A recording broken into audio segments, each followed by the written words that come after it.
Simplex Music. Brigadier Foko. Ha! Aya Uda,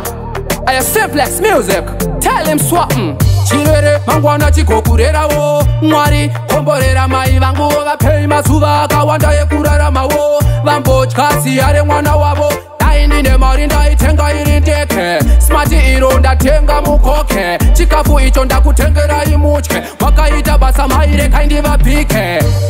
mai vangu vakandirera imi vamamboyo ndachaya ndokutenda ine basa ramakabata ihombe kukura kurerwa ndachaya ndokutenda ine mai vangu vakandirera imi vamamboyo ndachaya ndokutenda ine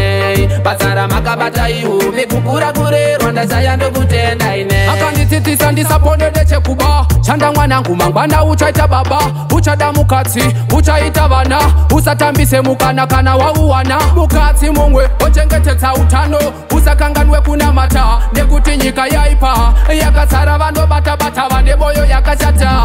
mwanangu oye mai vangu vakandirera imi vamamboyo ndachaya ndokutenda ine basa ramakabata ihombe kukura kurerwa ndachaya ndokutenda ine mai vangu vakandirera imi vamamboyo ndachaya ndokutenda ine basa ramakabata ihombe kukura kurerwa ndachaya ndokutenda ine hapana akakosha samai hapana ane rudo serwamai hapana ane boyo sewamai saka mai kudzwai hapana ane rudo serwamai hapana akakosha samai hapana ane boyo sewamai saka mai kudzwai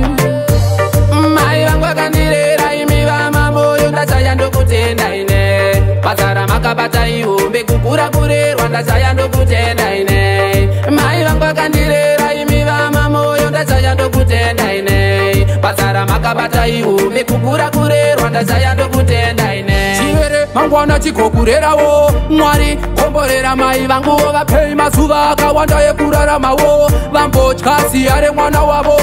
ndine mari ndaitenga iri ndeke smati iro ndatenga mukoke chikafu icho ndakutengera imutye wakaita basa mai rekai ndivapike mai vangu vakandirera imi vamamboyo ndachaya ndokutenda ine basa ramakabata ihombe kukura kurerwa ndachaya ndokutenda ine mai vangu vakandirera imi vamamboyo ndachaya ndokutenda ine basa ramakabata ihombe kukura kurerwa ndachaya ndokutenda ine mai vangu vakandirera imi vamamboyo ndachaya ndokutenda ine basa ramakabata ihombe kukura kurerwa ndachaya ndokutenda ine mai vangu vakandirera imi vamamboyo ndachaya ndokutenda ine